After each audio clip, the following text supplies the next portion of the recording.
Hello there, and welcome back to the Shantae Jacqueline Show. Thank you all so much for tuning in. All right, as you can see from the title of the video, we are talking grocery shopping, money, budgeting for the grocery bill, right? So I think that I have just about mastered this whole grocery shopping on a budget thing. So I just wanted to share some of those things with you. When I say I'm strict with the budget, I'm legit strict with the budget. Okay.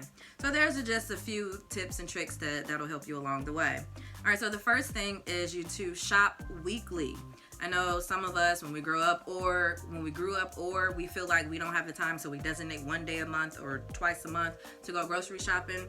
I have realized that it is cheaper and you save more money in the long run to go weekly. Like, say for example, you go to grocery shop and you think of all the meals that you would want to make that month. You put it all in there. You wind up spending about $300-$400 for all that stuff.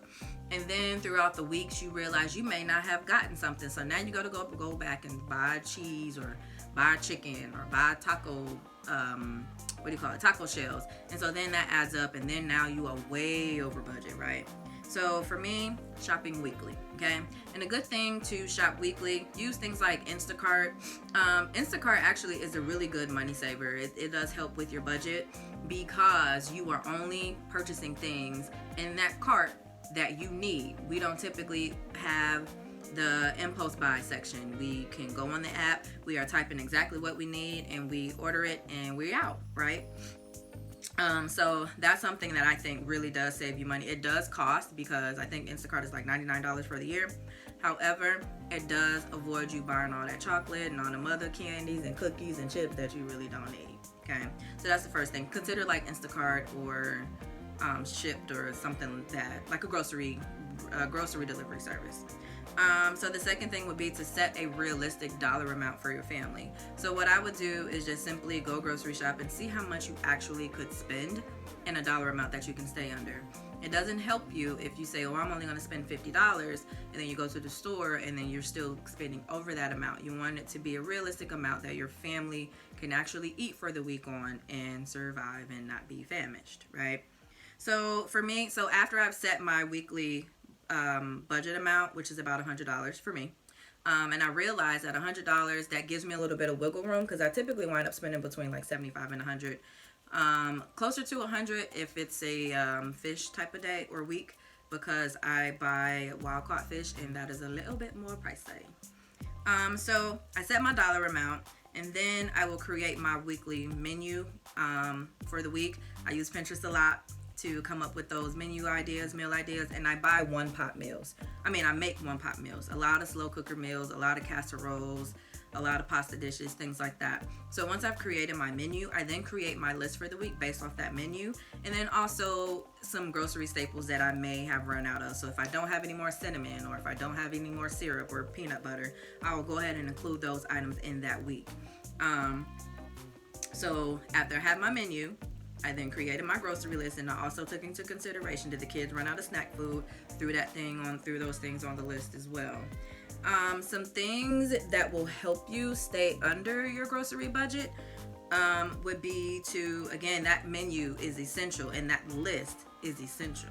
Okay, don't just go in there and throwing stuff in the cart. And the second thing would be to avoid processed foods. You would be surprised how much money you spend, or how much that markup is on things like Pop-Tarts or the little small containers of yogurts. I buy a big tin of it, and then the kids just scoop from there. Because they don't always eat that whole container full, or you don't always eat the whole container full.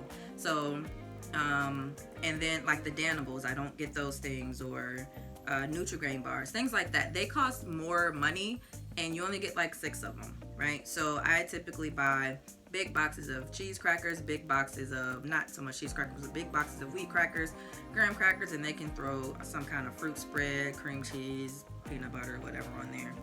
Another thing to help me keep my budget low after not buying processed foods is to meal prep. Meal prepping is essential for my life anyway, because all of my kids are involved in sports. So to avoid having to go to somebody's drive-through during the week, I just cook everything on Sunday. They just pull it out of the refrigerator, put it in a bowl or plate, warm it up, and we're good to go. Because, child, after you done left football practice or basketball practice, it's 7, 8 o'clock at night. You are not going to come home feeling like cooking no dinner. And you're going to stop at somebody's Bojangles, Chick-fil-A, somebody's fast food restaurant on the way home. And that is not helping the budget. You're going to wind up spending more money when you got food at the house, right? So meal prepping, it does take time. So I do it, like I said, I do it all on Sunday. It does take time. It'll probably take me a good 2 to 4 hours total. But I don't typically go or do anything on Sundays, so it kind of helps. I can take my time. Probably if I was like really like focused, I probably could do it in a quicker amount of time, but I don't. And another thing would be to think of food items that stretch. And what I mean by that would be things like rice. 2 cups of rice, you could feed the whole building, right? Or a box of pasta, beans, like pinto beans, black beans. I also buy chicken breast. And when I say that stretches, and that's because it's not a you get a chicken breast, you get a chicken breast. I will get 2 chicken breasts, and I could probably get 2 meals out of that. So one, will probably go in a salad, and the other one I can throw in, slice it up, make a fajita out of it, right? So just thinking of things, food items that can really stretch, and that'll really help your dollar go further and that item go further, right? So just like my kids, they used to like boiled eggs, but 2 eggs per person, you out of a carton of eggs just like that. So we'll now make like omelets that takes less, because you less eggs, more milk or whatever to make it a stretch, right? So those are all the things that I had for you. I will also obviously place all of those tips in the description box, because I tend to ramble and I may have gone quicker, and I am still learning how to edit, so excuse the shadow as I continue to work on lighting and everything like that. But thank you so much for continuing to stay on this journey with me as I help share with you all some of my single mom tips and trips, because one income don't go that far, but we make it happen, okay? And I don't know what's going on, my theory, but anyway, thank you again so much for tuning in to this show, and I will see you all in my next video. Peace out.